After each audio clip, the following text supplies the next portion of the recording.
Here we go. And welcome back to the Engage 8 podcast.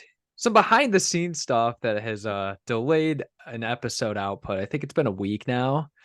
Yes.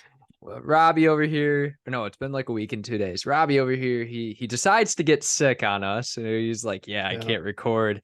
And then he decides to open his car door with his laptop falling on the ground and having that shattered. So there's another problem. And then yesterday we had we just had Some a bunch. very bad technical difficulties that actually overlapped into today. But the restart of the computer, we're back. We're better than ever. Let's get into week 4, baby. Hopefully week 4 reactions. Hopefully we have no other mishaps throughout the season. Hey, no, none. That was it. That was it. So we got a lot. We do have a lot to talk about. We want to talk about stuff from last weekend, of course. Yeah. It's gonna be a very long episode, so hopefully you're on a little bit of a road trip. Get the popcorn ready. Strap in. The boys got some hot takes. Got a lot to talk about. Let's do it. All right, let's start off with the biggest game last week. Well, maybe not according to numbers, because but we'll get into that in a second.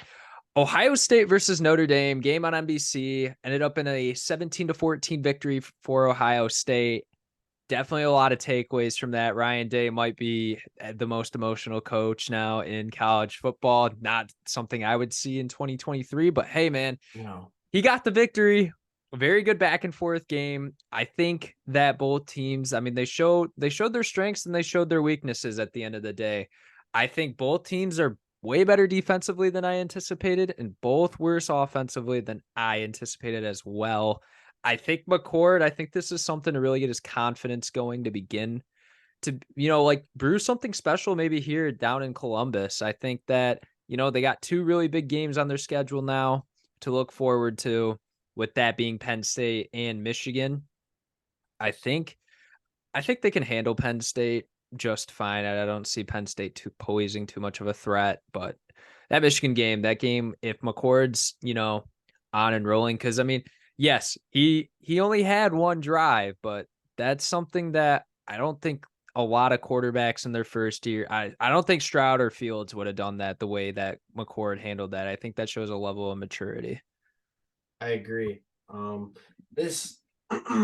My takes were the exact same. I think both teams came into this game and performed in a way that proved that they're slightly overrated.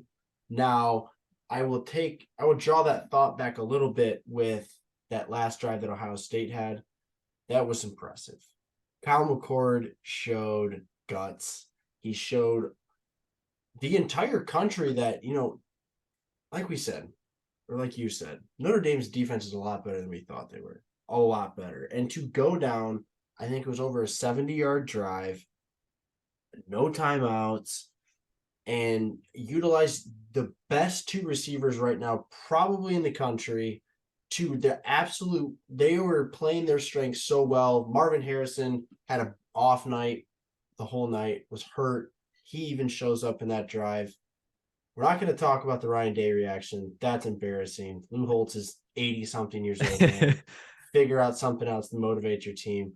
But McCord deserves a lot of praise. It definitely, as a Michigan fan, opened my eyes to the fact that, okay, week 1 through 3, I'm thinking, okay, finally, Ohio State does not have a quarterback that's going to dominate us. That's going to be the entire focal point. Now, not saying that, Kyle McCord is going to play to the level of CJ Stroud and definitely not to the level of Justin Fields, but he has the potential, and we saw that in that last drive. I'm excited. Yeah. The thing is that I think McCord's just one of those guys where it just takes him a little bit to get comfortable. Obviously having his weapon from high school, definitely helps with this kid. It's definitely Stroud was a freshman redshirt starting, and McCord had to sit behind him for 2 years. And then now he finally gets his opportunity. And I think if they lose this game, I think the trajectory of their season looks different. Notre Dame still the hot seat. A lot of things don't happen if they don't pick up that 1 yard. But shout out to them. I really do think that they're going to be better as the season goes on. I think this Ohio State team there's a lot of inexperience, except really at the receiver. I will say their defense looks good, like Yes, their secondary legitimate. is a lot better. Denzel Brook is someone to really be considering at the end of the season when talking about all the accolades that defensive backs receive. He's going to probably be in the conversation. He's probably going to go all Big But I mean, Ten. there's that kid at the Benjamin Morrison, though. I think he's another kid on Notre Dame to consider for those awards too. Because I thought as a freshman last year, he really showed out against USC. So I don't know, man. We will see how both these teams. Do you think? Good question. Do you think Notre Dame still has a chance for the college football playoff? Yes, Okay. yes. So this is because their strength of schedule for the rest of the season. This team has to meet USC. This team, right? Yeah, Am I they play thinking about that? USC. They play Duke. Yes, and then they'll play.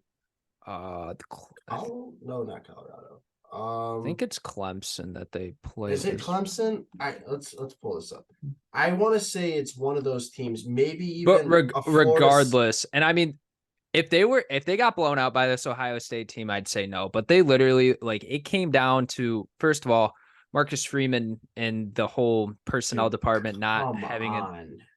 I It's mean, you play the entire football game, man. You play 59 minutes and 57 seconds with your entire team out there, and you're gonna let the last play of the game be with 10 players. Like right, yeah, and that should that just just not can't happen. happen. It At can't at that happen. high of the highest second highest level of football should not happen. Yeah, it's embarrassing. It's Speaking of the embarrassing. highest level, you got an update on that? 27-11. We got 3:58 left. Lions got the ball, third down. Okay. So yeah, so Notre Dame they play Duke. They Uh, play Duke, USC, Clemson. they play Louisville I was just gonna too. say Louisville's a notable team in there. Got to Yeah, talk about them. I mean future ACC champs if you pay attention to me on Twitter. So Yes, sir. I mean, in all honesty, I don't know. They got an interesting matchup Friday night. Okay. So yeah, like I said, I think like both these teams could be as if Ohio State wins the Big Ten and Notre Dame wins out the rest of their schedule, like these teams could play again in the college football playoff. Absolutely. There's a rematch definitely in store. However, I think that path to that rematch, I'm gonna give it to Notre Dame that they have the easier road to that. Yeah. I it's hard for me to think that Ohio State takes both those games because they have to win a conference too, and they could very well like that's just where Notre Dame has the advantage. They win out and go 11-1. They Ohio don't got, State could go 11-1 and but not there's even play in that the conference also championship. that counter argument where there's a conference champion that maybe has a lesser schedule, but they play an extra game against a good team and they'll get in over a team like Notre Dame because Notre Dame doesn't have another game on their schedule. So it's really tough. And I mean, we'll see how it all plays out. Everything. I think the committee does a decent job of putting in the right teams typically. So there's, Yeah, besides Oklahoma, those first couple of years. yeah, but I mean, I don't want to talk about that. Whatever. Oklahoma still showed out in those seasons though. No, You can't, absolutely. It's just when you don't have a defense, it's hard to, yeah, I make the mean, but argument that's you that deserve. was just the Big 12 identity now. Okay, Absolutely. next topic of discussion. First question, does Colorado deserve all this hype that they're getting? Yes, yes. Coach Prime has changed the entire they deserve hype for this reason. They don't deserve to be talked about in the conversation of a playoff team. This team is not. Dion will be the first guy to admit his team is not complete. We hear it constantly on these broadcasts. Gus Johnson always talks about we're missing 7 guys, and those 7 guys he's referring to is about 4 guys up front and about 4 to 5 guys up front, and then the 2 tackles on his offensive line. If he had those 7 guys, if he said I can develop those recruits, this is a whole different team. And he's completely right. Right, yeah. Their coverage is great. With Travis Hunter and everyone back, like Shiloh Sanders, I was just reading about him, where he ranks in the Pac-12 amongst the tackles and pass breakups. Like he's doing a great job. He's one of the highest rated safeties in the Pac-12. Travis Hunter obviously we don't have to talk about that name. But if you talk about this defensive line, besides the Nebraska game, they have played horrible. And Yeah. speaking of horrible, the offensive line has played worse. Like Shadur has no time, and this kid, if you even he's not the guy that needs a ton of time. But if you give him a little bit, we've seen how dangerous he can be. He's one of the most accurate passers in the country. So do they deserve hype as in terms of, oh, this is a legit team to contend for a national title, contend for a conference championship? No. But they have changed the entire dynamic of college football, and that is all due to Coach Prime and his brand that he's built. And also, man, he's raising a bunch of classy football players. Travis Hunter just came out with a YouTube video. I hear you. I hear you on the Sanders kids talking crap, but at the same time, his superstars, Shadur speaks very well in the media. Travis is showing out in the media. Right. That And I mean, deserves praise. And that deserves coverage. if this is like a different team, like 10 years ago, and like, I mean, everyone's seen the Blackburn and Hunter situation. Like they met up and they're like, there's no beef between them. Oh. If that happens 5 years ago with a superstar player, Twitter would be the most, like, I mean, just look at like NBA and like other leagues too with players getting after it. And, like it's just a real show of class. And I think Deion is doing the right thing. And I think, I mean, he's been on the record saying he will leave Colorado when he feels like he's built it to the fullest potential. Yeah, so, I mean, this is a guy who preaches loyalty, he preaches respect, but he does it with class, he does it with swagger, man. Like I think that deserves deserves the limelight, right? But yeah, not but this the Coach Prime influence is starting to show. I mean, look at the Ryan Days, the Dan Lannings, all these coaches getting super emotional and talking their crap. Like, I mean, if you like that's just not like something that we're typically used to. Like we're used to like Nick Saban and Jimbo Fisher, having beef Jim Harbaugh. These guys, but it's selfless. Yeah, but it's becoming more and more of a, normal thing to do. And I mean, I've never heard respond well to it, to be honest with you. I think a lot of the non, Ohio State haters, all the Ohio State fans, including recruits, the way they responded to the Ryan Day thing was like, wow, this guy is a guy who's going to have his players' backs. Right. And that's what all these recruits want, man. And some coaches show it in different ways, but this is the new way of showing it. Like going out on your interviews, on whatever your press conferences, backing your guys up, and also just, showing that emotion, man. They want to have that rah-rah type of guy. It's the new wave. Yeah. Speaking of Lanning, is Oregon a legit playoff contender? Absolutely. Absolutely. Bo Nix playing out of his mind, but that guy doesn't even deserve the credit. It's Bucky Irving and the offensive line. That's who deserves all the credit. Like if you look at like the ratings and like the talent and everything, like this might be a Joe Moore Award type of offensive line. Yes, this is a Joe Moore Award offensive line. I don't know the exact number, but the last time I checked, they hadn't given up a sack. Yeah, we're through 4 weeks. And I mean, Bo Nix gets it out quickly. That also helps too. He's not like Shador. He's not going to drop back and, run around. Right. But I mean, still, like they're a very successful offensive team as well, as we've seen through the weeks. And obviously their schedule is only going to get harder as the season goes on because the Pac-12 is just a living juggernaut. But like if Oregon loses one game, maybe I still see them. If they make whoever wins this Pac-12 championship is going to make the college football playoff. In my eyes, the runner-up might make the Pac-12. Yeah, it depends how it all plays out, to be honest. But I do believe this Oregon team's legit. I think defensively, like they've been fine. I don't think they've necessarily gotten tested too much, but I mean, we're going to see that when they play Washington. So not really too worried about it. But yeah, I mean, this Oregon team, like they're in legit consideration for being in the college football playoff. They might be my favorite team out of the Pac-12, maybe second. We'll get into that discussion. Wow. It's just crazy to me. In terms of, because you could say Washington, yes, they're a very good team, but they looked really good offensively. And I'm just, unless their pass game doesn't get stopped, which is a very possible scenario, But what do they go to defensively if they got to play drive back and forth? And do they have any sort of ground game? That's my two big Yeah, concerns. it's valid. It's just crazy to me to think that arguably one of the best quarterbacks to ever walk through college football, Caleb Williams, is not only not really in the spotlight this year because of the play of Michael Penix, because of Dion, all this other stuff, but we might witness this guy come and go through college football and not play on the biggest stage. Yeah. That's so crazy to I think don't think about. it's I truly don't think it's his fault though.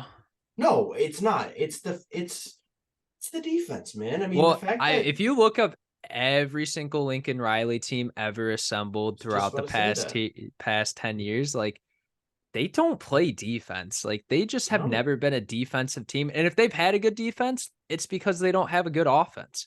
Like they're just not like it. not complete. Yeah, that's really how it is. Like they just don't play the both sides of the football. It's one or Right. the Like you other. want to like the guy's bred _1 overall draft picks. Yeah. Has he bred Heisman Trophy winners? Yeah. But he has no rings to show for it. He doesn't even have a college football playoff win. And we are starting to see that stuff is kind of matters more. Yeah, Um, I mean, Williams might go his whole college career without playing a big game. I mean, it's not going to affect his draft stock, but it might affect that, that ability to show up in the big stage when he comes right, to the pros. right, yeah, and that's definitely the case.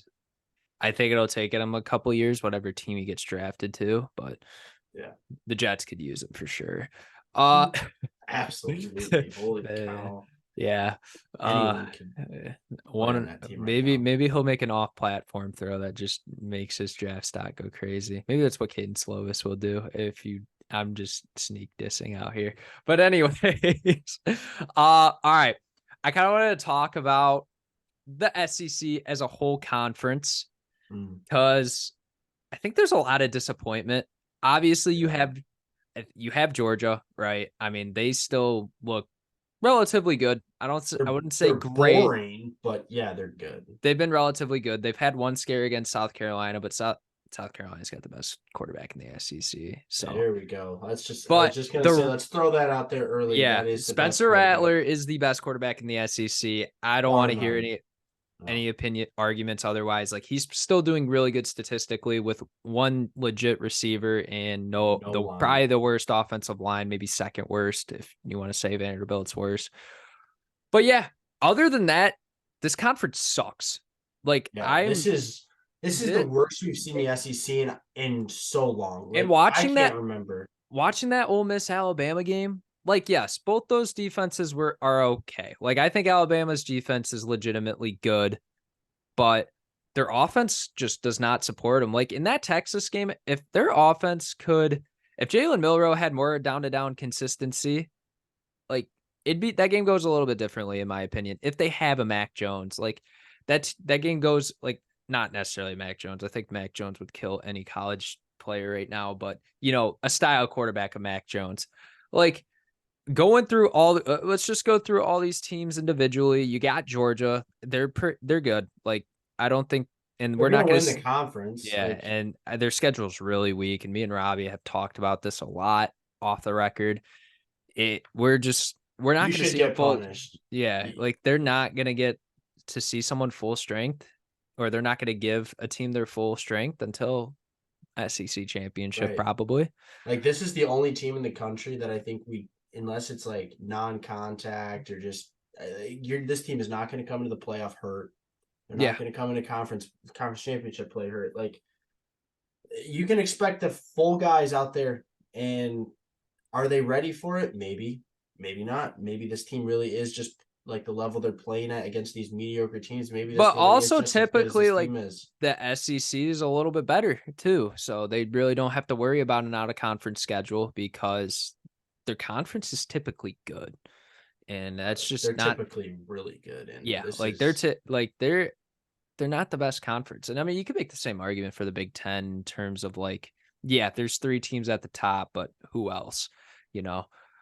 But yeah. I mean, I think Kentucky's solid. I don't think they're great, but I'd like Kentucky. I'm a fan of Devin O'Leary. I'm a fan of the way that I'm a fan of the way everything's run over there. Yeah, But I think Stoops, like, he's maximized that program to as much as they can. yes, exactly. I don't. That's exactly what I was about to say. I'm a fan of the way it's run. I think that they're a competitive team, but you can't bring them much higher than that. They're gonna float between that top the like 20 to 25, or they're gonna be unranked, and they're gonna split flop between that pretty much the whole season. This isn't a team that's going to be ranked in the top 10. This is a team that's going to maybe sneak an upset in here or there. Now, I don't think they're the upset team of the SEC. We're going to talk about that team in just a second, but Yeah, I I'm mean, a fan. yeah, I think they're a good team. Kentucky is good, and shout Yeah. out Tavion Robinson, very very good receiver on that team. Shout But out Maxwell Harrison, West Bloomfield kid. He's got 3 pick sixes on the year so far. Showing out in his we sophomore year. love giving players their praise from Yes, our sir. area. The Yes. next team in the East, I'm just going down the East and then we'll go down the West. Mm-hmm. Florida. I think okay, I actually do think Florida's kind of good this year. Like I think defensively, like they've gotten better every week they've played, and Mm-hmm. offensively, like if as long as they're like they got the linemen to run the football, they got the running backs to run the football, and I think like their receiving game like is not bad. Pearsall's a good receiver. They got Yes. their other receivers are kind of young on this team, and I don't think Graham Mertz. He's not Grant great, Grant but Mertz is playing a I lot think better than the Wisconsin version of himself. I think if he was on Bama, they'd be able to do some more things offensively for sure. Yeah. Uh, I'm kind of just waiting though for the explosion of these running backs. Like we I saw mean, that they've had a they good couple of games, but they like they they kind of explode. They exploded early on Tennessee, but they yeah, did, and but that's Trevor why. Etienne is And so much more capable than what right, he's yeah, and we might see it versus Kentucky this weekend. So that's definitely not out of the realm of possibilities. I don't really no. know how good Kentucky's run defense is, You but know, defensively, I don't think Kentucky has much to show for it. It blows my mind watching them get the recruits they're getting because I just when have we heard? I mean, like Josh Pascal went second round last year, but other right. than that, it's like really where They have these guys typically been just going to the put, NFL? yeah, I mean, they typically put defensive backs, safeties, and then Yeah, skilled players. Like they're mhm, not known for for big guys, to get to the league. So not at all. next team, South Carolina. I don't think they're really going to be pushing for anything this season. It's just it's a very bad offensive line. I don't think their defense is very good, and I just sound like a very big critic, but it's true. Like this South Carolina team just hasn't really like they don't got the whole piece. They got pieces, but they don't got the complete puzzle. Right, and you worry about where this trajectory of this thing goes. And honestly, you worry about Beamer and just his job security at South Carolina because it's not like they have a quarterback coming in that's gonna be able to take over and compete at the same level Spencer Rattler is, and he's about the only thing that's keeping these guys afloat. Legette's gonna. What year is Leggett? Is he Hey, gone? Is he gone after this year? let's take a deep dive into this. Uh yeah, I mean, like I said, like yeah, Legette's a serious receiver. Antoine Wells just Yeah, like he's for a what. senior. Yeah, okay. So he's dead 6'3", He's gone. 227. Yeah, he is gone. He is probably gonna be a day one, day two type of guy. But yeah, Absolutely. I mean, Wells, he's been banged up like this whole entire year. I think he's a legit kid. He was their leading receiver last year. And like he's a big reason why they upset Tennessee. He really showed out in that game. So, Yeah. No, but this yeah, no, this South Carolina team, like it could be if they had pieces, like if they had the complete puzzle, I legitimately think they would be scary, but they haven't had a good team in a while, to be honest. Like their team last year was good, but that I think came late in the season when you know, Rattler like finally got comfortable in the offense. And but yeah, to his credit, or to everybody else's credit besides Rattler, he had more pieces around him. yeah, Bell was there. They had a better running back. There yeah. was more offensive pieces to allow them to compete because they did not have a good defense And last year. they can't run the ball this year for like the No, life of them. no, it's Rattler's the whole team, man, and he is really not getting enough credit as to And how look at well. Marshawn Lloyd. USC now. Like that kid is like really exploding onto the scene, was on the South Carolina team last year. And Yep. like you give him a good offensive line, like that kid is a physical stud. So, and he's Sure. been producing. And it makes sense now why those guys left, because they fully knew what they were going to be running into the next season at Yeah, South Carolina. Bell left because why not, right? Like he's not going to be able to get the ball, and right. this guy doesn't even have enough time to see him. Right. It's Like they had embarrassing, Bell playing running back last year. Like he right? was Like getting handed off the ball because they like he's so physically gifted that like he can do stuff after contact that I don't think much running backs. I mean, Marshawn Lloyd was good, but I think he's a lot better than what he was at South Carolina. Maybe it's just an attitude or a morale problem. But like they literally had to move Jaheim Bell back to running back instead of playing his natural position because literally like they just could not run the football like traditionally. I don't even know what to think of it. It's sad, but at the same time, it's not like a ton of people were rooting for South Carolina to become this powerhouse. Like it was cool to see a guy like Spencer Rattler go to this school because he probably out of the transfer portal could have gone elsewhere. It's not like his career at Oklahoma was horrible, but They definitely got him at the low end of his career though. Like he got benched for a freshman that ended up being probably yeah, the best quarterback in the country, but yeah, but you know.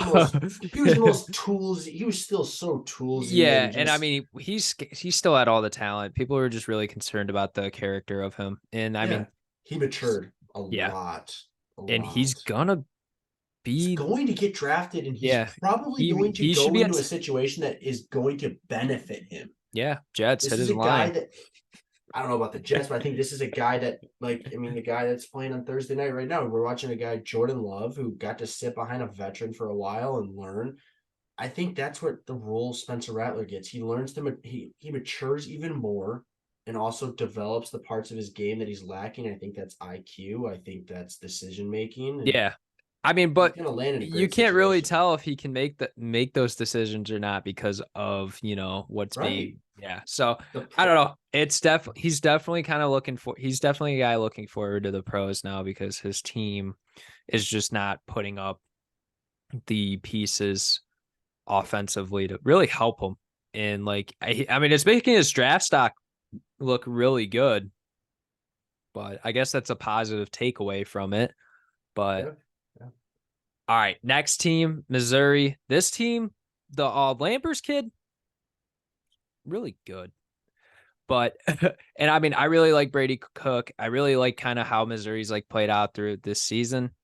I think they're gonna be like I think they can finish second in this division. I don't think that's a, but I don't think it's a bad take at all. This is the team that I was referring to when saying there's a team that's gonna upset a lot of teams in the SEC, and it's Missouri.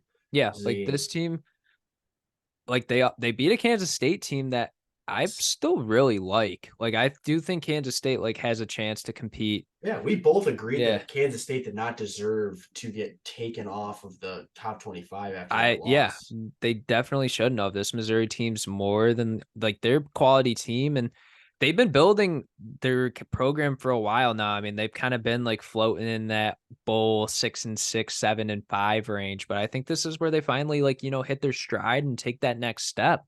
Like Mm-hmm. they got something brewing over there, and it's finally paying off. And that's really Absolutely. what you could say at the end of the day. Brady Cook is just He's him, and been then there for a while too. Like he's had a so lot of time to develop in that system. right. I mean, I think that guy deserves a lot of credit, but I think the guy that doesn't get enough credit is Schrader. Coach Yeah. Schrader is just, and I mean, Yeah. his brother's dominating college football. Like, Yeah. Like got to be a good time to be the Schrader the parents of these boys, because like Cody's, I'm pretty sure he's not racked up a bunch of touchdowns, but I'm he's pretty like sure this is a guy that's averaging, I'm going to guess over 5 yards a carry, probably 6 yards a carry. He's right. almost up to 500 yards rushing. And I mean, with a quality opponent too. And I mean, Yeah. they got into a close one with Memphis, but like Memphis is traditionally a pretty good American team as well. And I mean, and you're in the SEC, you shouldn't really like, oh, like we should be destroying a team like that. But like this Yeah. this Missouri team's like not known Right. Like this is for Missouri we're talking about in the SEC, not Ole Miss, not Texas right A&M, not Alabama, not Georgia, not Tennessee, not LSU. Yeah, LSU. Like yeah. that's just there's But like calibers to I this. think There's this team's tiers. like they're gonna put together a nice like 8-4, 9-3 season. Yeah. Be a good team in the SEC.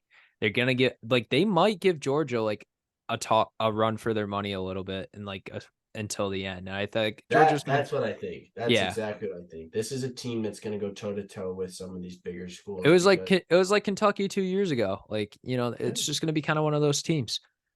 absolutely. Tennessee. I don't really know my opinion on this team anymore because honestly, I didn't. I will say when I look at that game that they played against Florida, I watched it pretty much all the way through. I thought Florida was not very high on my radar, so I didn't really see that result happening. But this team, they can't cover. They can't move the ball down the field. Like we talk about Jalen Milroe, we should really talk about this Joe Milton kid because he can't play on a down to down basis. Like No, this is a kid that so shockingly, and I say that as a Michigan fan because I saw it coming before everyone else did, but this is a kid that was legitimately getting talked about as a first round talent. I don't know if he gets drafted. yeah, I like can't say that. This is the problem that Anthony Richardson made is that you throw all these tools together and all this potential and you're like, oh my gosh, you can't not take him. Now, AR-15 had a season where he showed, okay, I can do this. yeah, Or like Joe Milton has not done that at all. He's got a game. when I looked at Anthony Richardson's film, like Anthony Richardson threw the ball short with instinct, and a lot of the problem there was his offensive line and his His receivers, receivers. Yeah, like they dropped that. a lot of footballs. Like Yeah. And I mean, he made his own mistakes, but I mean, you look in that bowl, obviously it's a bowl game take for what it's worth, but they got crushed without him at the end of the season. They got destroyed 30-3. And I mean, they got a guy there now that's, managing this situation just fine, but we look at AR, I know he's in concussion protocol right now, but he's looking good in the NFL. he looks Like, great. He looks great. He's and leading people are that Colts saying, team very well. like, I mean, he's obviously one of the greatest athletes to ever play the quarterback position. Like in Oh terms of my all, gosh. In terms of like, you want to talk about a combine performance, this guy's got one of the greatest ones of all yeah, time. like it And I graded. fully and I fully see Joe Milton doing the same thing, but it's like Joe Milton just doesn't I have don't, anything but else the to thing show for it. is that the way Tennessee's offenses ran, and they actually have talent on the outside too, and they got talent at running back. Like that's the one thing I will say. Like he should be flourishing a lot in this system a lot better than he does. And his defense isn't that good. I get that. Like their DB room still has a lot of problems, but he should be playing better. Like, He should. Everything around him should be it's a true test. It's a true a credit to the fact that he is just not not good. that guy. He Yeah. is not the guy that we were all hoping and anticipating for because and everyone talks about it. It's like when he rips these deep balls, it's like, oh my gosh, if he could actually complete these, this guy would have one of the greatest highlights of tapes of all time. But there's always an if with this guy. There's Yeah. always an if, And and that's not what you want. Like, it's and not what NFL teams want. you're never gonna be successful if you're an if Oh, guy. yeah, 100%. I It's disappointing though because Yeah. I remember as the Michigan fan coming into that 2020 season, and this guy was getting compared to freaking Cam Newton. It was just like, holy cow, it's either him or Dylan McCaffrey, and Yeah. McCaffrey left, and Milton's like the guy, and he goes up against Minnesota, and he goes off, Yeah. Then that was a roller coaster of a and then the season. next football game, the next good game he played was against Clemson, and it's just Yeah. like even after that, we really have not seen Yeah, like anything. I mean, Hendon Hooker was a good quarterback. Like, don't get me wrong, but Hendon Hooker's a yeah, very good but this quarterback. kid has better arm talent than Hendon Hooker. Like, there's no denying Yeah, that. Or arm strength, not arm talent. There's a difference, but yes. And back to your point about this offense, not only does he have weapons, but the reason why Hendon Hooker succeeded was because he had what you said, arm talent and arm strength. And it played well to the deep threat offense. Joe Milton is literally in the perfect offense for him to thrive, and he's still not thriving. right. Like And I mean, Jalen Hyatt's a different playmaker than a guy like Heaton or Squirrel White or the other receivers on absolutely. this offense. But still, like these receivers are quality, man. Like, I don't think or Brew McCoy, like these guys are good. They should be They're getting, really good. yeah, they should be getting open. His ground game's better than the ground game Hendon Hooker had last year with Wright, Small, and Sampson. Like, there's no reason why he shouldn't be flourishing like that. I think personally, he's just not that good. And I don't, if I was an NFL GM, I wouldn't draft him. I'm not taking a chance on a guy that, like Anthony Richardson, he made plays and he showed out in big games like that game against Utah last year with a worse team overall, first of all. And like, way worse. Yeah, like that's what it is at the end of the day. AR looked better than Joe Milton, and Joe Milton has the better team. Joe Milton might go undrafted. Hot take. Yeah, Hot like, take. And if it's only Tennessee gonna, goes like get 7, less hot every day. yeah, Every week.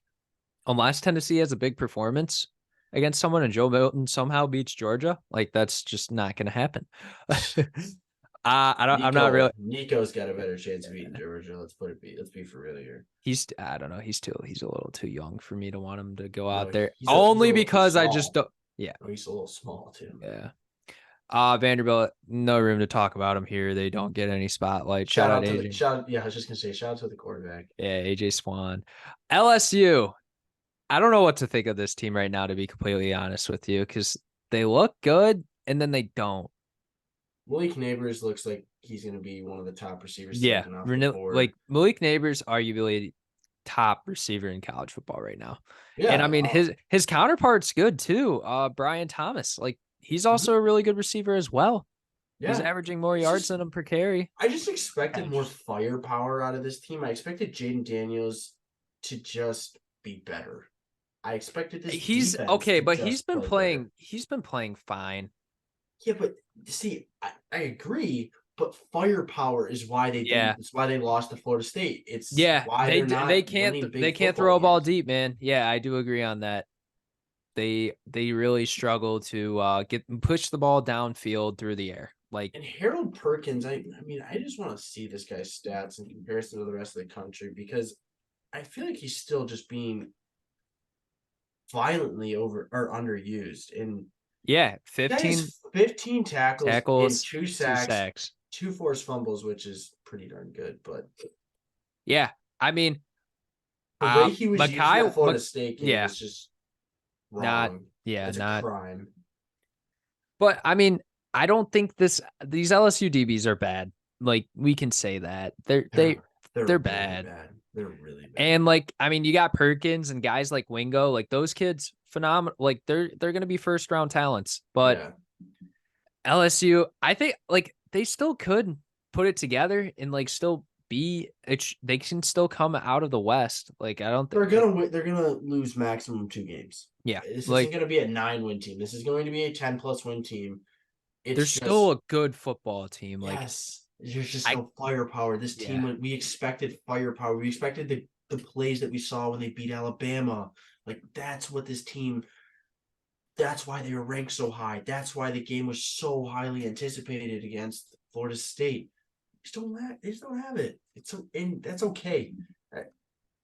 They're going to be fine. Like you said, they're going to come out of the West. They're going to compete for the SEC championship. Do I think they win it? No. Oh.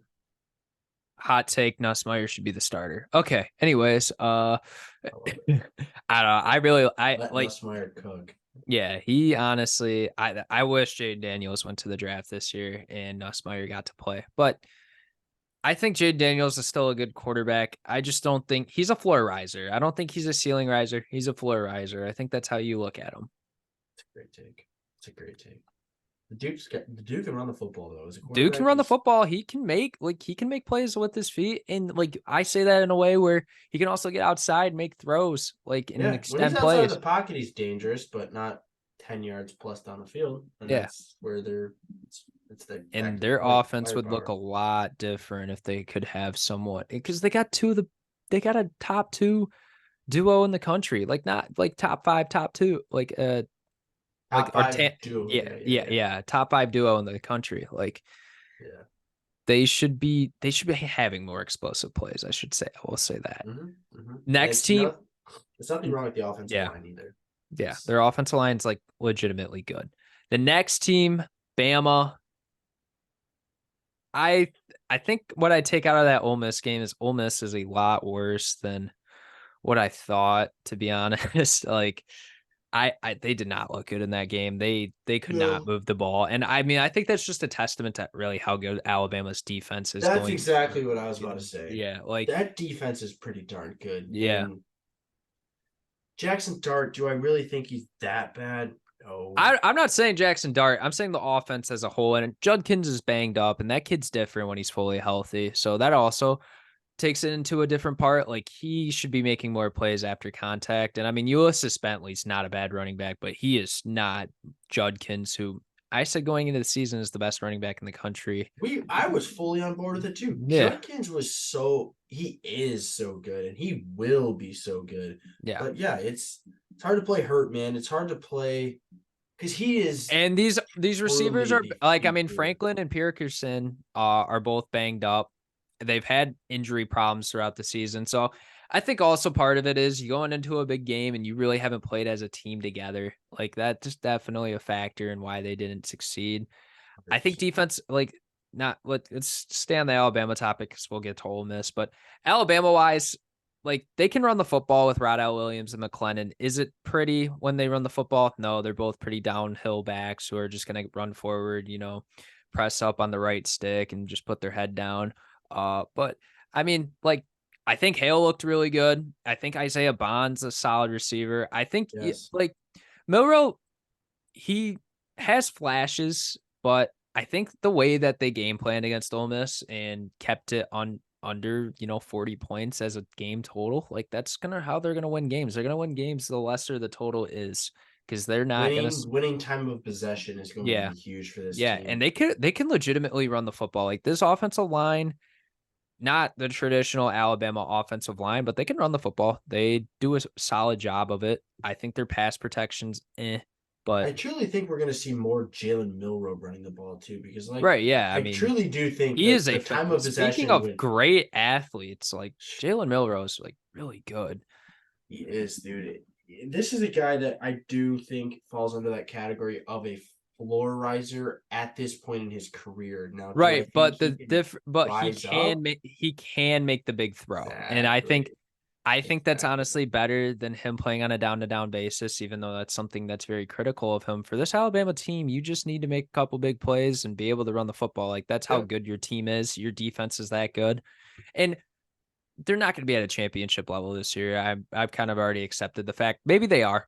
Maybe they get better throughout the season, but from what I saw against Texas, which I think Texas is a championship level team, I don't Yeah. think Ole Miss is even a team that's going to finish top 2 in their conference, like or No. top not in the conference in their I'm division. not giving up But on them yet, but they're trending towards that yeah. direction for Like sure. I'm not going to stray away from my. like once they play LSU, I'll really know how I feel about Alabama. Yep. That's a very good point. Yeah. It's a very good point because there's something that Nick Saban has that no other coach has, and that is just the true experience in the biggest games and the biggest stages. And that's just that game will be the biggest game they play all season, and we'll see if he can get his guys ready. But yeah, Yeah. to continue on the Ole Miss thing, Like it's injuries for sure. But I just wouldn't count this team out. Lane Kiffin is such a good head coach. yeah. And I think like him being quiet this week and not trying to like stir stuff up in the media. I think they're really trying to like focus on this LSU team because could be a game that they can win still. Like if guys are just being healthy and can be on the field and be available at least like 85, 90%, like they'll be able to do fine. Like if they can get back to, because I mean, Alabama's secondary is fairly good. And this LSU defense is in no comparison to that. And No. Ole Miss should be able to pass the football. I believe they do have a top 3, top 4 quarterback in the SEC, especially with Wagman hurt now. Like I do think Jackson Dart's like legit and he can move the football. Like we've seen it at points throughout his career at Ole Miss. Mm-hmm. Can he For do it sure. consistently? And can he get a little bit more help from the run game? And can his defense help him out? I do say they look a lot better than they traditionally have been defensively. Like they've got in transfers, like they look good. The D tackle Harris is a kid that I really, really like. Like I raved about him all in the offseason when I did my Ole Miss episode. So I think this Ole Miss team, like, they still got a shot to be good. I don't think they win the division. I like they could finish top 2, I guess, but I just don't see it how it's supposed to play out. They're good. They're a good team. They're a good team, and I think they're another team though that's just I'm gonna stick. I like this team. I think this team wins more football games than they should. I think actually I won't say that, but this team's gonna be good. They're gonna continue to be good. They're gonna shock the world because, like you said, they definitely lost a lot of respect after that loss to Alabama, but I don't think that means that they're done. I think this is a team that breaks that top 2, possibly wins their side of the SEC, but we can differ on opinions on that. I'm cool with that. Yeah. Next team, Texas A&M, a team that, I mean, they lost to Miami, but I still think their offense looks good in that game. Wegman goes down with an injury, and now it's Max Johnson time. Max Johnson played at LSU in the year that LSU looked. It was the end of Ed Orgeron. So, but very different in terms of style and compared to Wegman. Wegman able to be a little bit more mobile, get outside, make the flashy throws. Max Johnson's going to be a guy that's just going to sit back there, have to make passes. I don't know if that helps or hurt. Like, I think it's a good backup quarterback situation because he's a kid with game experience. I think they'll be okay, but what's their ceiling now, I guess, is like how I look at this Texas A&M team. And I They lose a honestly, lot of it, dude. Wegman does not get enough credit because this team has been such a dumpster fire. Connor Wegman is very good. but like they've looked, I mean, even Miami, like they still looked good against Miami offensively Yeah, speaking. and that says a lot because Miami is really good. Yeah, like Miami is really good. Are they a college football playoff contender? Not yet. I think that we need to really see like them against. They're close. Yeah, like they're a And very when I say good. close, like in our own opinions, close because Yeah, this team could very well show up against a very good team, and that could change my entire opinion. That could change right. a Yeah, lot of people's entire opinions on them. but like I think them being like preseason in the top 25, Texas A&M, like I don't think that's a bad decision. They played a first half against Miami. They didn't play a second half, and it's tough because it's an early season matchup, and a lot of these teams do look different in September compared to what they look like in November. Yeah. So I think they played very well against Auburn. Granted, Auburn played 3 different quarterbacks and couldn't even throw for over 100 yards, but I mean that's maybe just like something good on the defensive side, or Auburn's just like really bad. So No, but Max Johnson's going to get a lot of help. Evan Stewart looks great, but Anaya the Smith Conley looks kid, really, yeah, and the really Conley good. kid's good too. Conley. Or What's yeah, I think it's like Noah Conley or something. Noah No, Thomas? Noah Thomas. That's who I'm thinking of. Why did I Yeah. say Why did I say Conley? I'm getting my names mixed up. But yeah, like this Him, receiving room's Jade very Walker. yeah. They're good, man. Mari They got it. Daniels is going to carry They the can load, run. They can run the ball hopefully. decently well too. So Yeah. The yeah, I, tandem of Le'Veon Moss and Amari I'm Daniels just. is I definitely think it's really more of good. a like. How good is this Texas A&M defense? They have the guys in talent perspective from the recruiting classes, but are they that? Are they good? Are they It's the big okay? question, man. It's the Yeah. big question. Are these recruits really all that? On the Because defensive side, I think offensively they proved it. yeah, Yeah. 100%. Dude, Wegman is the guy finished just below 70% Let's completion percentage, and let's move on to a team that, even though they're 3-1, are they going to make a bowl game? Because I think this Auburn team is very bad. very bad. Gosh, can I use a different word? Can I use atrocious? Can I Yeah, use like kind of disgustingly bad? Like 3 quarterbacks and you can't even like.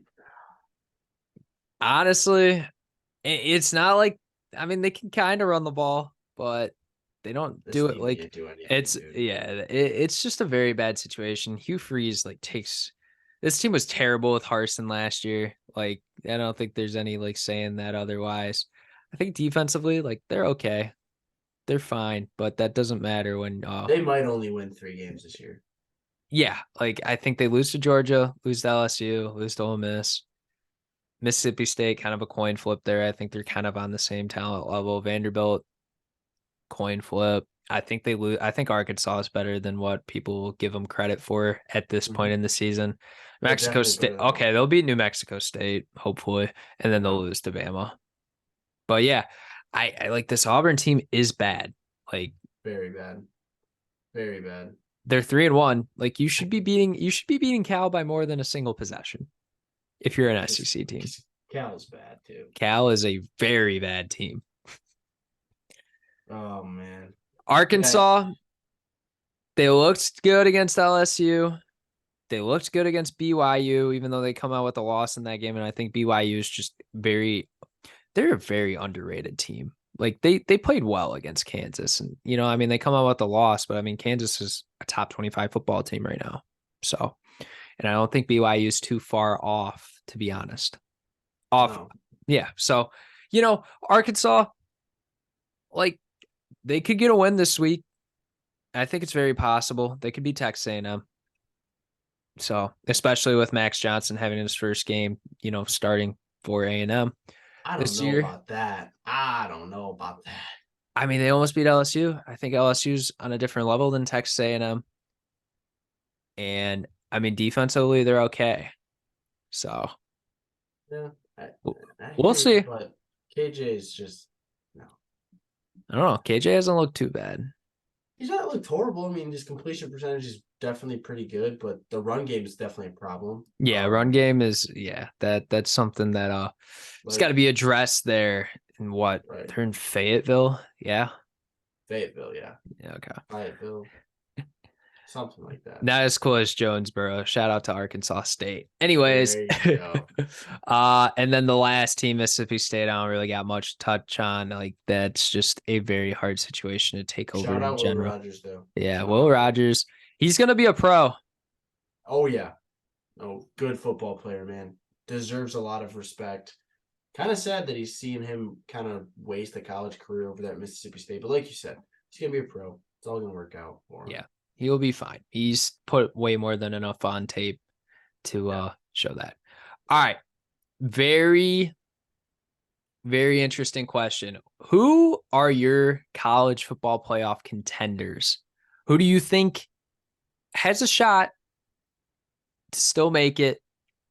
And you don't got to pick 4 teams. It's how much teams do you really believe are capable of it? Yeah. So in the grand scheme of things, and then if the team, your sleeper. So you don't list them in this is a team that's ranked lower than like 15 right now.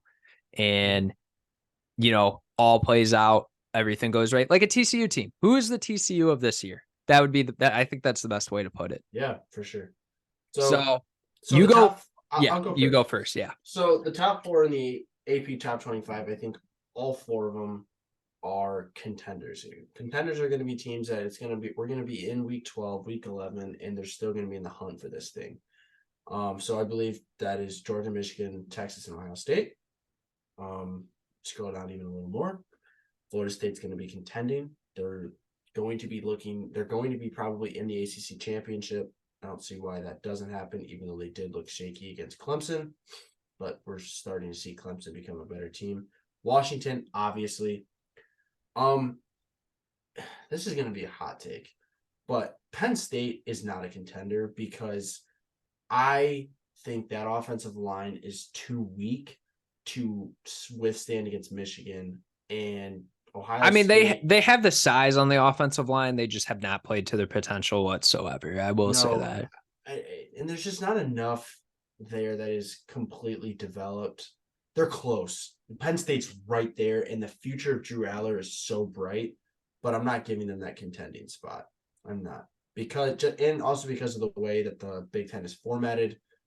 Only one team out of those 3 teams is going to even get the opportunity to play in their conference championship, and we all know that there's not going to be if there's going to be one conference that's going to get 2 bids, it will not be the Big Ten.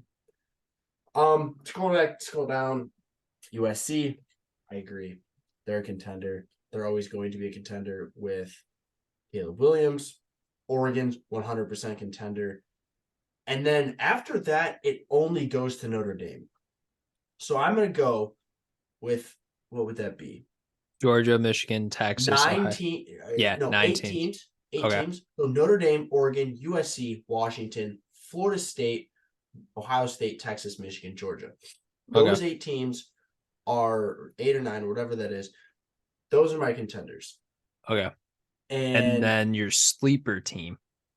so yeah, it my sleeper team is probably going to be the same as yours, Washington State. Okay. With Cam Ward, we trust. Let that kid cook, man. He is different. He is. I could go on and on about that kid. That team, or I mean, you put the limitation on 15, but I'll go with a team that's ranked just around there. Oklahoma. Oklahoma looks like. I mean, I know we're both not extremely high on Dylan Gabriel, but his receiving core is definitely good enough to help him get there. Their Who knows? defense is good enough to be on there too. Their defense, ladies and gentlemen, if you have not checked out the film of Oklahoma's defense, because this is a team that's not getting talked about a ton because the Big 12 is highlighted by Texas, and that's Texas. it. And then everyone else just wants to talk about the Pac-12 because who wouldn't? This team is super good. This team is They're the better super 12. good. They're the better 12. Uh, I love making jokes so much on this. Battle of the 12s. Let's see Yeah, it. dude, it's like the ACC Big 10 or the Big 12 SEC challenge. They should do that with college football just for a week. Like that'd actually be really entertaining. That'd be fantastic. Dude, that's actually such a good idea. Now we bringing that up. They should do a Big 10 SEC challenge college football wise when all these teams, join the mega conferences. I agree. That'd Dude, actually that'd be be sweet. super entertaining. Wow. I agree. Pitch it. Get us in front of the board. Yeah, let us promote Just- this to the NCAA. You and want to make all the TV companies. yeah, dude, the ratings would be insane. Are you kidding me? Georgia versus Michigan, Ohio State versus Bama, Washington versus Texas. Yeah. Yeah. USC versus LSU. Like, dude, this would be money right I here. mean, we're gonna see Michigan versus Texas next year, and that's just Yeah. that's so crazy to think. Just about. make it. Yeah. Wow. Yeah. Come on. Come on. Let's put it up. Good real content right there. All right. There we go. My college football playoff contenders: Georgia, Michigan, Texas, Ohio State. There's 4. Florida State. There's 5. Washington. There's 6. I think USC is still in the mix, so I'll put them at 7. Oregon 8. Now, this is where it kind of gets nitty gritty. Do I think Utah is a team? I think they are. I legitimately think if Cam Rising decides to play at some point this season, and maybe not, like I think this team just wins games no matter what fashion. I think they'll be okay. I think like legitimately they still have a road to get there, and we'll see on Friday. I think that really is going to be a testament to how good this team is, because yes, they've played at UCLA and Florida as well, which according to the AP, top 25. Florida's a top 25 team. I do not, but in UCLA, I just think their quarterback's really young. They're definitely going to take advantage of a kid like that who's just hasn't seen a defense like that, and maybe won't see that for the rest of the season. But I think Utah is a legit team. I think Notre Dame's in there. So yeah, there's 10 teams. Like now, yeah. Sleeper. So you already said one of them. You said my other one that I was kind of thinking about. There's one more team that I'm like, if they do this right and they do the right things, this team can make it. It's the team that beat Texas A&M.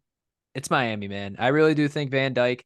I think the receiving core is really good. I think the offensive line, while they already look good, I think they're only going to get better as the season goes on because there's still a lot of young players being put in place.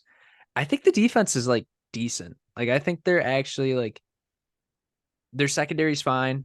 I think up front they're gonna be fine. I really do like linebackers. Shout out to Maui Goa. But like their schedule, man. If they as long as they can beat North Carolina, Clemson, and Florida State, or at least win 2 out of the 3 and make the ACC championship, like they could be a college football playoff team, and I don't think a lot of people want to talk about that, but they're like a legitimately like Yeah, nobody wants to talk about the U being back. I mean, yeah, everyone's focused on Texas being back right now. Noah, come on. yeah. No, the The U U's is back. so good. I definitely was thinking about it, but I wanted you to get the thunder for that one because you've been Yeah. so high on this team all year, and Yeah. I And didn't see it coming. I thought Tyler Van Dyke was done. I said they were gonna be before. I'm pretty sure you can go back and listen to my Miami expectations for 2023, but I said this team was I was really like high on Restrepo in spring. So it's definitely a team that I'm very excited for, and I think they're only going to get better as time goes on. And I think if they can find another quarterback, because Van Dyke's going to the draft this year, he'll probably be a day 2 guy. I don't think he's a day 1 talent, but The kid that could be a starter in the yeah, NFL for like he sure. could, yeah, he's gonna be on an NFL roster for sure, and he'll play Mhm. one day. But if they can find a kid, and this might be a team that has to find a kid in the portal, because I didn't like their backup whatsoever.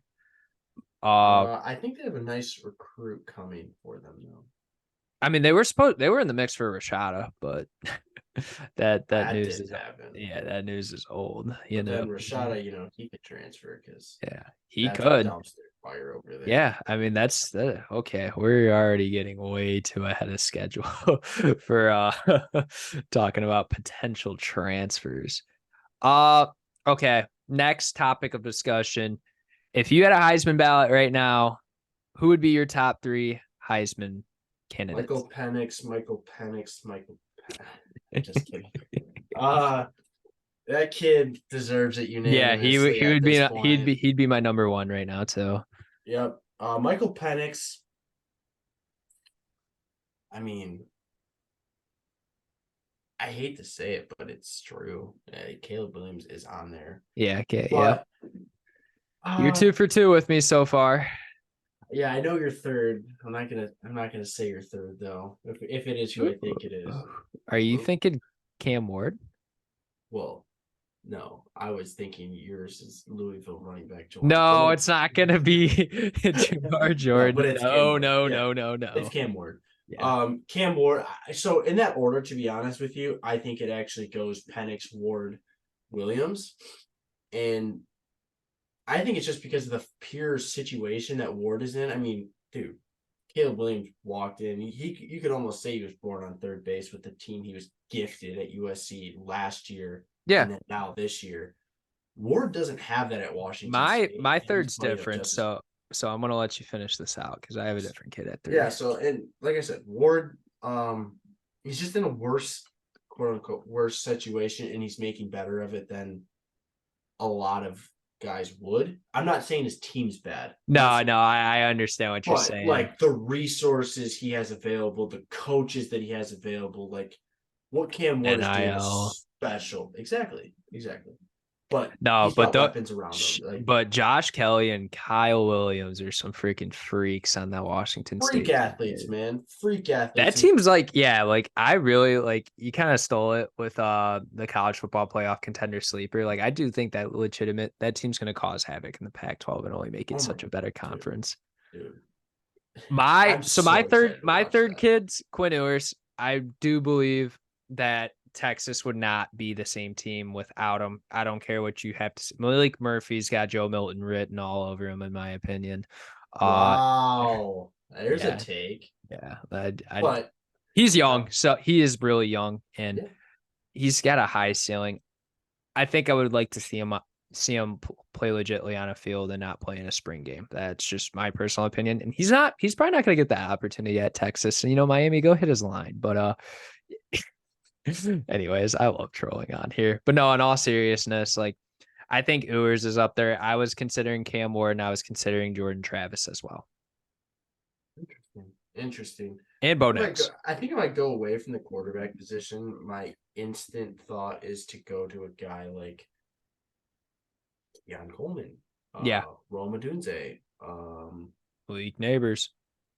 Yeah, yes, Malik Neighbors for sure. Yeah, because I don't think that LSU offense looks the same without him. So I think A No. guy that I kind of was like, he could be on there in November. Riley Leonard. Oh, we'll get into that. Mm. Oh, we'll get into that because I'm not against saying that. I'll say that on air. I'll say that on a hot mic all day, every day. Yeah. Yeah. Other than that, potential candidates, Rattler would be on there if South Carolina was any good. Travis And then Hunter would be on there if he wasn't hurt. Jack Plummer's going to be on there when Louisville wins the ACC championship. No. Stop trolling now. Hey, if they win 11 games, Louisville should have a player on there because it's either going to be Jordan or Jack Plummer. He averaged 18.5 yards against Boston College, if you did not know. It's Boston College. Hey, so was it was for Florida State, and look how that game turned out. Whatever. All right. Interesting question. I thought of this in my head. I was like, I want to put this down. If the Pac-12 got 2 guaranteed bids, who would you put in the college football playoff from the Pac-12? Great question. So, because this could be a legit thing that happens. So, yeah, it very well could. This is such a hard question because there's so many deserving teams. But I'm going to give you 2 answers. I'm going to go off teams that I realistically think are going to have that opportunity to have 2 bids, which is essentially going to be the conference champion and probably the runner-up. Yeah. And then 2 teams that I would just want to see because pure entertainment factor, and also it's not going to go. I'm not going to be like unrealistic about it and say, "Oh, I just love to see Colorado because who wouldn't love to see Dion?" Right? No. I'll hey, the committee realistic. might be like, "Hey, Travis Hunter didn't play 3 games, and we need him for another game." Yeah, we need ratings, anyways. Yeah. Gosh, could you imagine that happens? They win the whole thing. Anyways, so the very like this is a team that's going to win it, and this is a team that's going to be the runner-up. Washington wins the Pac-12. Okay. And they get in, and then the runner-up is Oregon. That's kind of where I assumed you were going based on the conversations of both these teams so far this season. Yep. And the 2 teams that I really just want to see because I think they could compete, and there's definitely a path, is Washington State, obviously, and I'm going to just say USC because I can't go as a fan of this sport without seeing arguably one of the greatest of all time in college football play on this stage. Right. And I want to say something. Robbie's not saying that both these teams can't make it either. He's just saying, both these teams are both capable of, especially USC, obviously, on a national landscape. Like a lot of people do think they're a really good team. Washington State's just not getting the attention that maybe it should. And I mean, Cam Ward is, but that team as a whole is a lot better than what people think. And my answer would have been a little different maybe last week because you're still like Oregon State. Yeah, yes, I know you love Oregon State. But I can't say that now after doing that. I mean, yeah, you might change my mind against Utah, but right.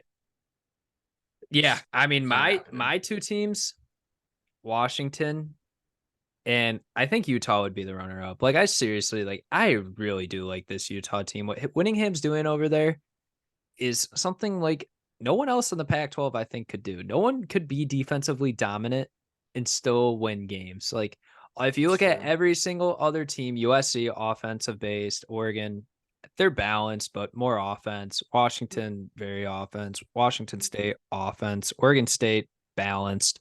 Like Utah's winning games against decent teams because of defense. Yeah, like they are allowing 38 points in 4 games. That is less than 10 points per game. And they've played 2 Power 5 opponents. Yeah. And like you said, if Cam Rising comes back, 3 Power 5. No, yeah, okay. I'm not going to get into the Baylor talk, but yeah, no. Power 5. Yeah, Power 5 team technically, but they're not playing like it. Walmart Power 5 team. Yeah, they are. They're the Aldi Power 5. Let's say that. That's a good comparison. No, but I do think Washington and Utah. I think at the end of the season, I think Oregon and Utah, you can flip flop them. If I had to put a next 2 in, it would be Oregon and be USC for sure. Mhm. I am just a fan of this Utah team, and I'm going I to, love it. Ride the wave. yeah, I'm going to ride the Utes wave. All right. Last thing before we get into some week 5 stuff, and we're gonna be more week 5, like when we're back on a regular schedule with Robby, hopefully not breaking his laptop again. Uh what team okay. So last question before we get into week 5 stuff. What team has disappointed you so far this season? What team has blown past your expectations? Ooh, such a good question. The team that has disappointed me this season. Like you had high expectations for them going into the season, and they Yeah, just have not yeah. matched them. Um, I I said this as a team that could fall under expectation, and I'm gonna continue with it. Michigan, dude, Mm. this team as a whole, talent wise, is going to send 15 to 20 players to the NFL. Yeah. It's They might send and 25 over the players on their roster currently. right, Like, right. And we go back and we look at teams that have done the teams that have sent that many players to the NFL. You think of two teams. You think of 2021 Georgia and you think of 2019 LSU. right. If you go back into their scores, they were just annihilating putting 60 points up a game. That is the ceiling for this team, and they're not doing it. But that's okay. Like I'm fully not Yeah, and worried I about mean this to team. kind of go along with that, they're not looking to do that. They're not looking to No, crush no, opponents, no. and they also don't have the opportunities from big games until November. So, Right. But at the same time, it's like this but team I will has say, that yes, that was my expectations. They were yeah, just gonna blow and everyone the out. things with those teams is they didn't really show many flaws, and I think there's some stuff on this Michigan team where you could be a little bit concerned about Yeah, there is. once they get to the big games on their schedule.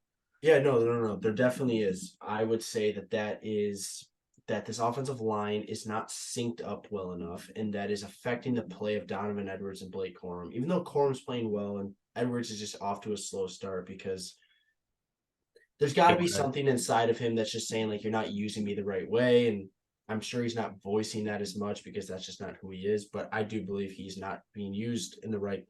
He's just not being used the right way. Right. But the other thing is that this offensive line is giving up a lot more sacks than they usually have up to this point, and that's going to be a point of emphasis on a lot of defense or a lot of defenses on their opposing side because honestly, if you pressure this team, a lot of blitzes are not getting picked up the right way. The pass blocking by the running backs has not been great. So I don't know. There's some things that I'm a little bit concerned about, but they're also this team is develops better than a lot of teams in the country, and so I know that they're going to make their adjustments and they're going to be a good second half football team. Yeah. Now, the second answer to that, the team has blown past my expectations. Ooh, ooh, I give that to Yeah, no, it's a tough question because I mean it's only it's Texas. It's Texas. Okay, Texas. yeah, It, it's just like Texas has every year the narrative's been, oh, they're gonna be back, they're gonna be back. And you brought up a great point bringing up Quinn Ewers in that Heisman content or Heisman contention because it's right. true. He is at that level, but he really is like, dude, Quinn Ewers is playing out of his mind. Xavier Worthy's playing out of his mind, but more importantly, this defense is so legit in comparison to the last 5 Texas defenses, and that's why they've blown away my expectations because they're able to finish football games.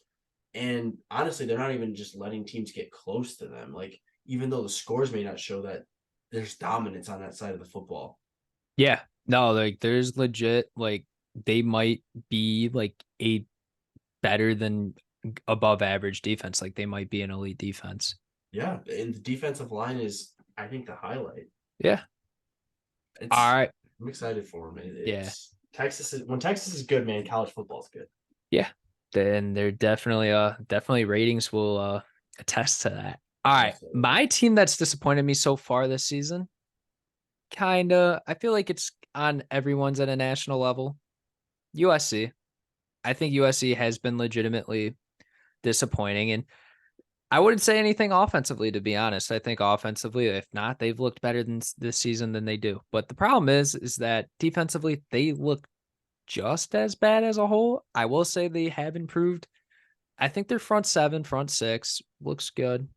I think the DBs just they scare me, man. I really don't know how they're going to be able to put together stops against a team like a Washington or Oregon that manipulates teams' DBs. I mean, we saw it against with Oregon and Colorado. Like Colorado's got good DBs, like relatively, like they're better than the front seven that they have, but they're able to pick them apart, man. And I think USC's defensive line, they're way too aggressive, and they're gonna get someone's going to manipulate them and expose them. I don't think it's until they play Notre Dame or Washington, Oregon. I think it comes out in one of those games, but they like they don't look. And I mean, you look at the Arizona State game, man. Like you should not be playing a 14-point game with a team that's already not good in the Pac-12. Like they're a bottom half team with their backup quarterback, a lot of O-line depth issues. Like they're playing walk-ons pretty much at this point. Like you shouldn't have that happen. And I mean, this team does it all the time. They did it last season with Cal, and I think Jack Plummer's also just a really good quarterback. But if you can't tell with my sarcasm towards the no, it's an infatuation with LSU or yeah. with Louisville. Yeah, like like I said, future ACC champs there. But no, like Jaden Delora might be able to like go for a crazy statistical game against this USA team and cause problems because it doesn't matter how much like they could score unless they score on every single drive from this point out. I'm gonna be very just disappointed because their defense just cannot get it done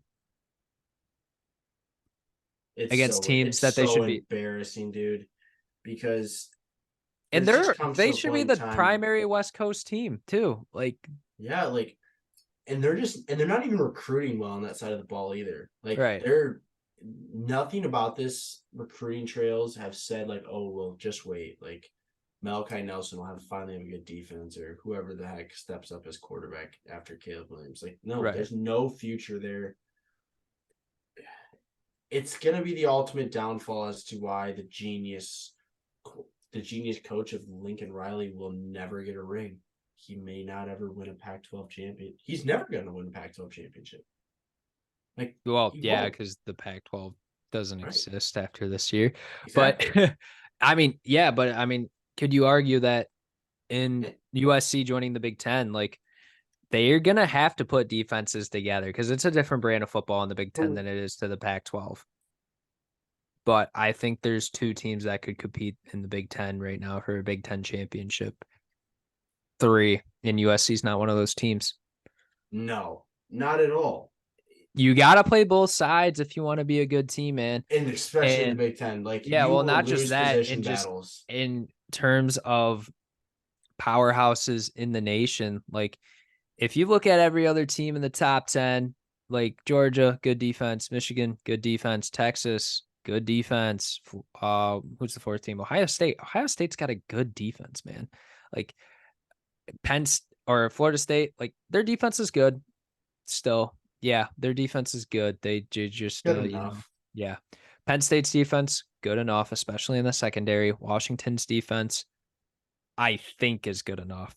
They're good enough for how much and I mean, but they're killing their opponents and not even letting them get a chance because their defense is playing well and their offense is just probably like the most like entertaining thing to watch. And then Oregon's defense, good. Utah's damn good. Notre Dame's good. Like all these other teams until we get to really like North Carolina, like all their defenses are good.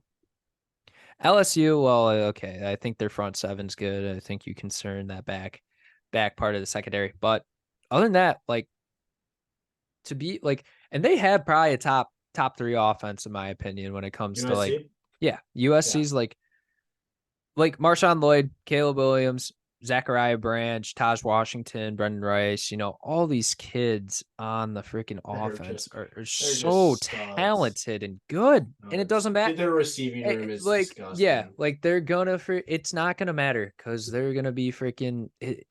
They're not gonna be anywhere if they can't play on both sides of the ball. Like So that's how you sad, win dude. championships. So sad.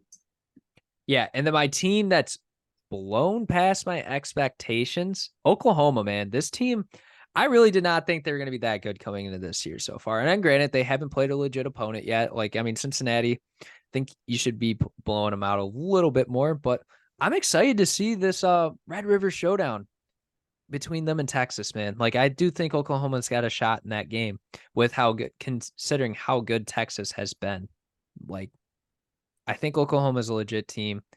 They've been something, and like I said, I got my concerns with Gabriel. I think like long term, Arnold's gonna like make this team only better as long as he's got weapons around him and their defense continues to play the way that how they have been this season. Like there's something brewing here with Venables, and that's something that's not getting talked about enough. Like this, I get it. Last year, it's a really tough situation when all those kids leave. You basically lose a complete recruiting class as well. And he's doing the right thing. He's rebuilding it the right way. They get kids in the portal like Andrew Anthony. This team's good. And they can run the ball too. Yes, they can.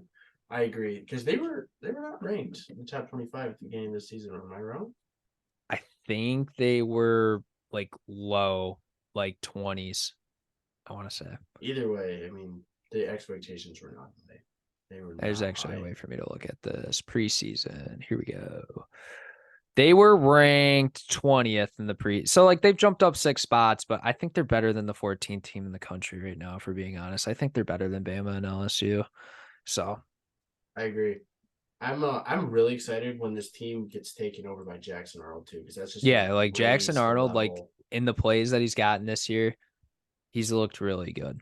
so And good. you're not supposed to look that good as a freshman, to be honest. Nope. Nope. So, all right.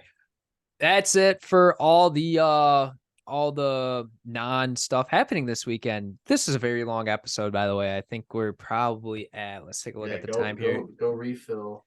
Yeah. Go stretch your legs. Power up with Powerade, not sponsored. Uh Not sponsored, but sponsored. No, I'm just kidding. yeah. No, but yeah. I mean, this week's slate of games, we got 2 good games on Friday that I'm going to be paying attention to once my play-by-play is done for Heartland, and then Saturday is going to be probably start off pretty slow, but I think it gets better as the day goes on. For sure. So let's jump into our upset picks of the week before we get to a breakdown of some of the big games happening this weekend. All right. Well, I'm gonna rip my first one, and this one was kind of just playing along with the narrative that I've been preaching the whole season, and that is that Ole Miss is a good football team. Ole Miss is going to have big wins, and so that leads me into the first one: Ole Miss over LSU. This And this game is game's I think like a part of the reason why Ole Miss struggles so much is Brian Denny. Like Texas did a good job, and I can't say his name. Steve Sarkisian. Here we go. Yeah.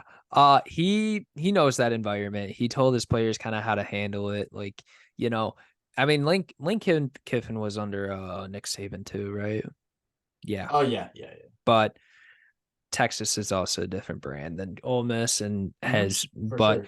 yeah, no, like this game game's being at played- home, Yep. LSU, like they are vulnerable to the big game. They are. They're very vulnerable to the big game, and Ole Miss is looking to prove themselves. I think they were before that Alabama game.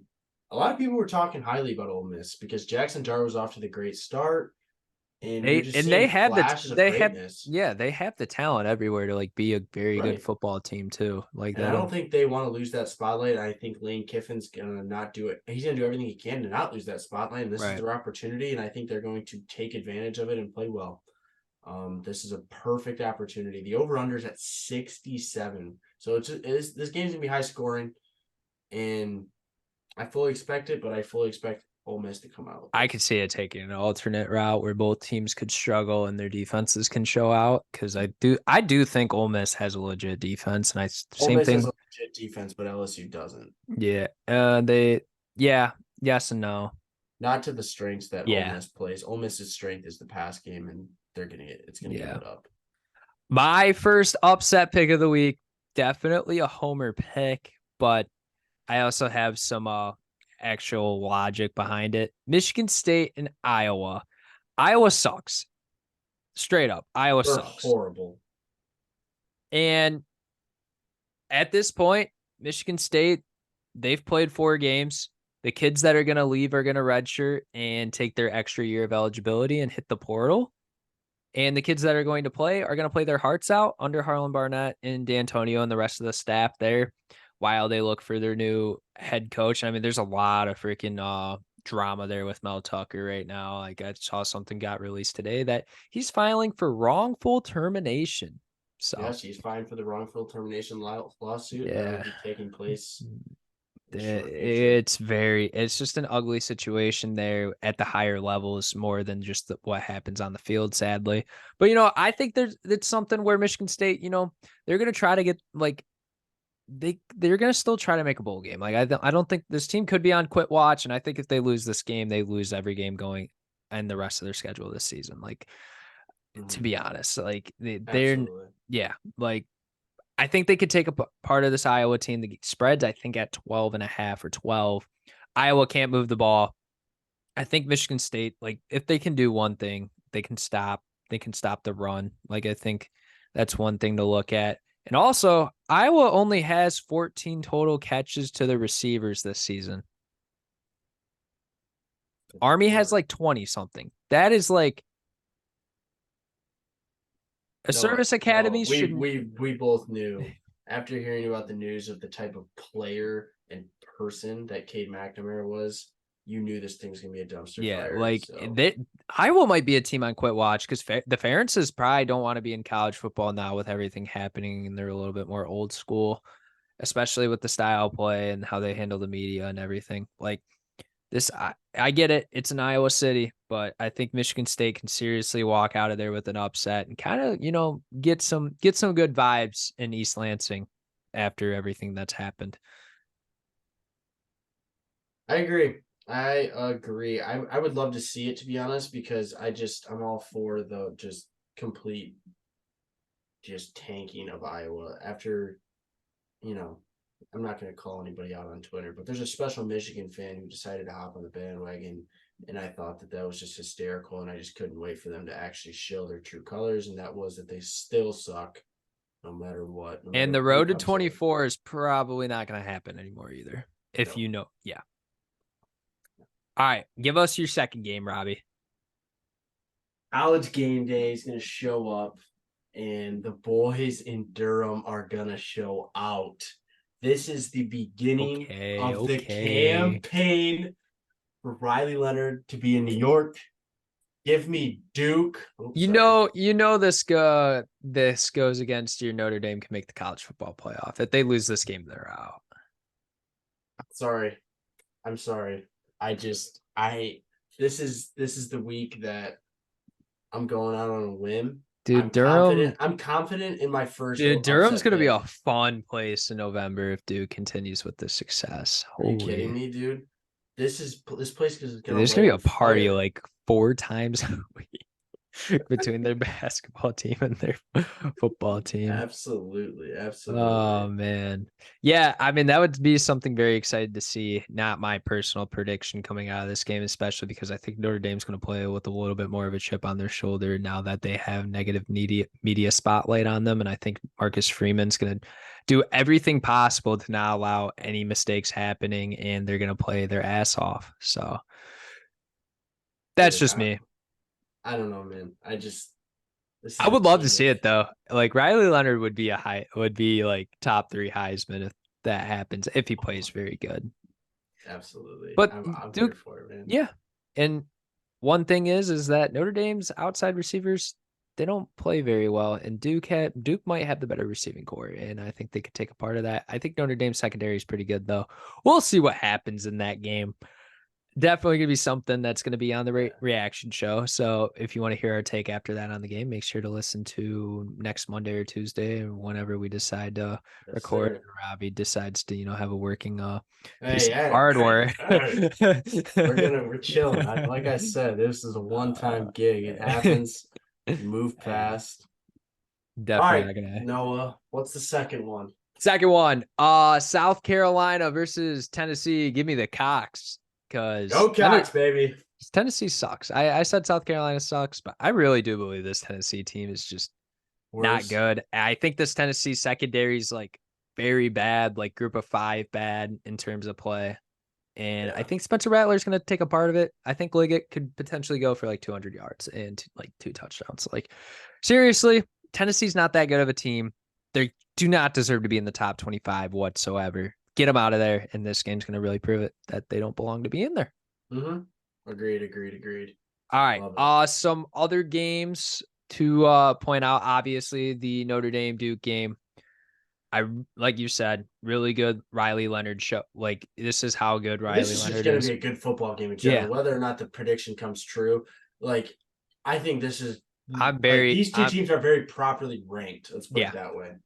like Notre Dame's favored, but like if even the spread was the only reason why Notre Dame's favored is because they have the better guys up front, but Mhm. Duke can arguably might have the better skill. So And Durham is going to show up at Walls Wade yeah. Stadium, and Oh my God. it's going to be such an environment, dude. The fact that game day is coming down to this game is just so Yeah, perfect, there's gonna be so a perfect. lot of buzz there Because they for could have sure. easily gone south and went to, USC Colorado, or not USC Colorado, but they could have gone to I mean, they could have gone to USC Colorado. they could have, but I think They could have gone to after that Texas. They could have showing, gone to Texas, Kansas. They could they have could gone have to gone Ole to Miss. LSU. Yeah, Yeah. exactly. But the fact Yeah. that they're here, man, is going to make a difference. I'd be shaking in my boots if I was Notre Dame because this one would be a little bit embarrassing.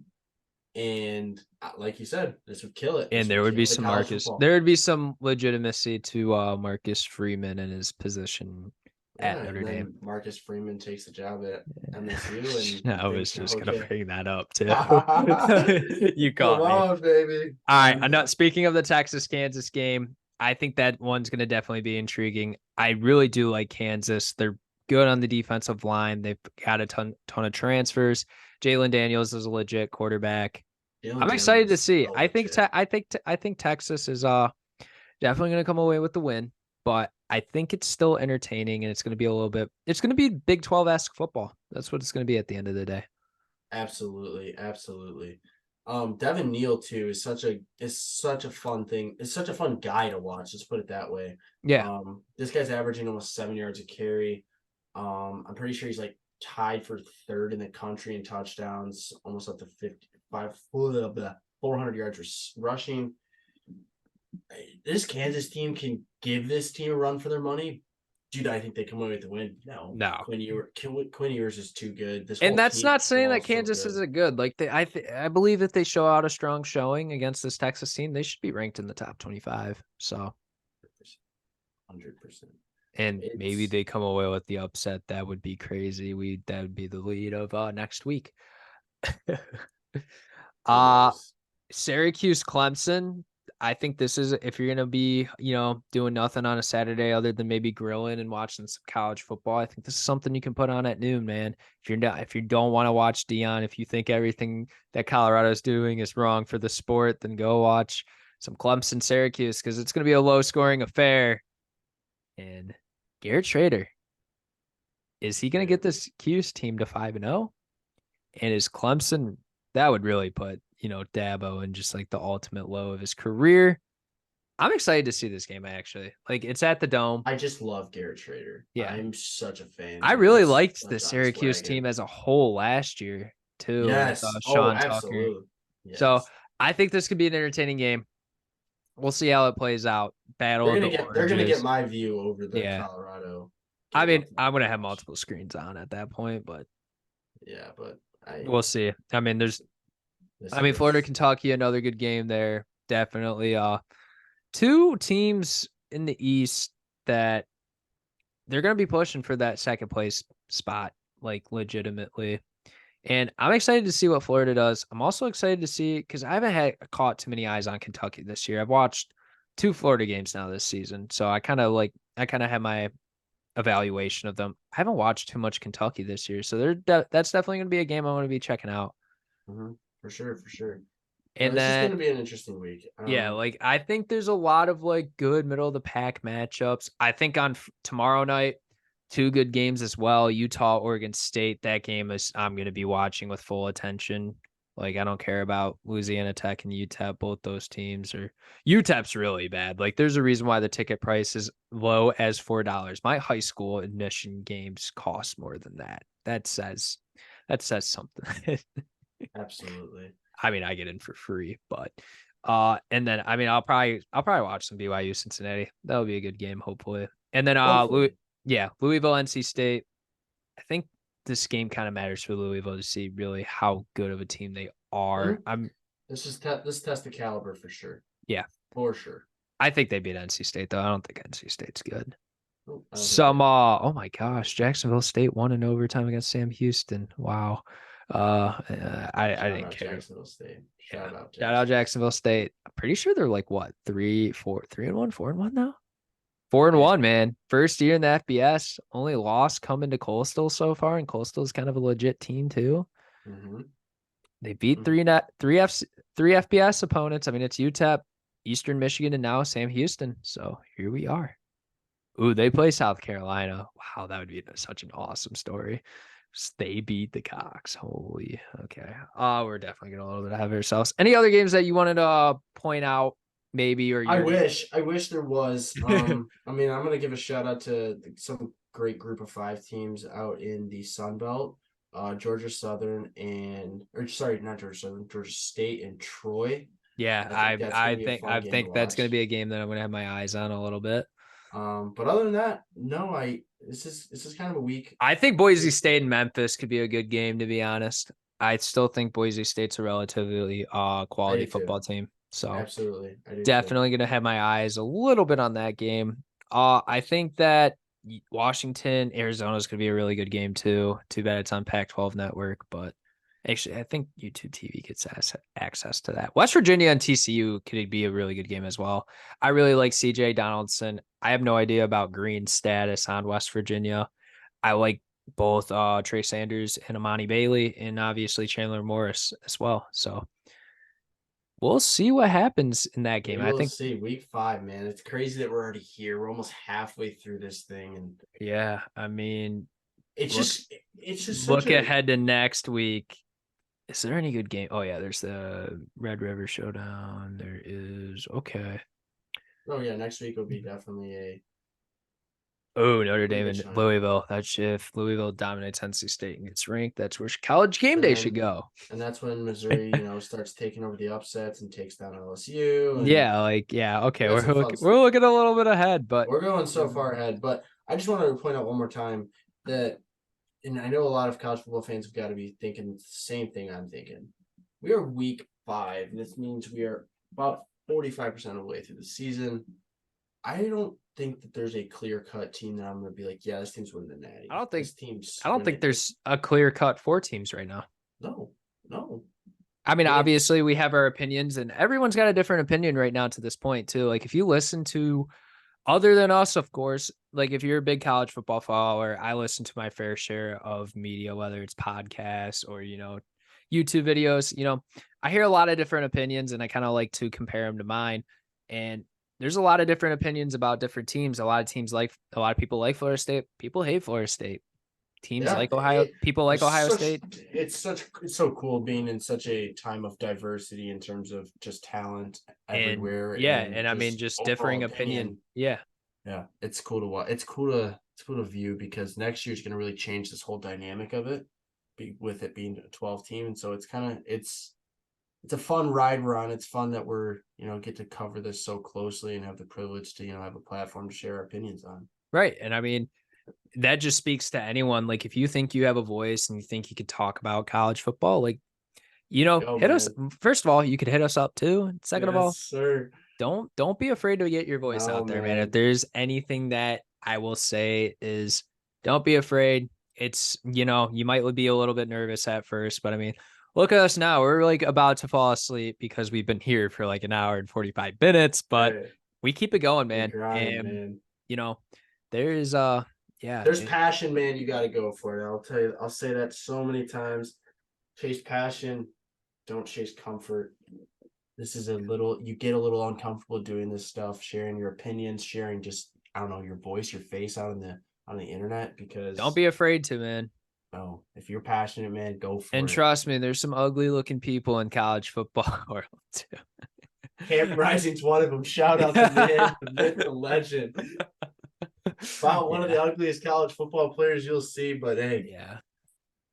he'll stick his face in front of a camera any day, because why wouldn't you if you're that good? Why wouldn't you if you beat the best college football player in Yeah. the conference championship? I mean, Oh man.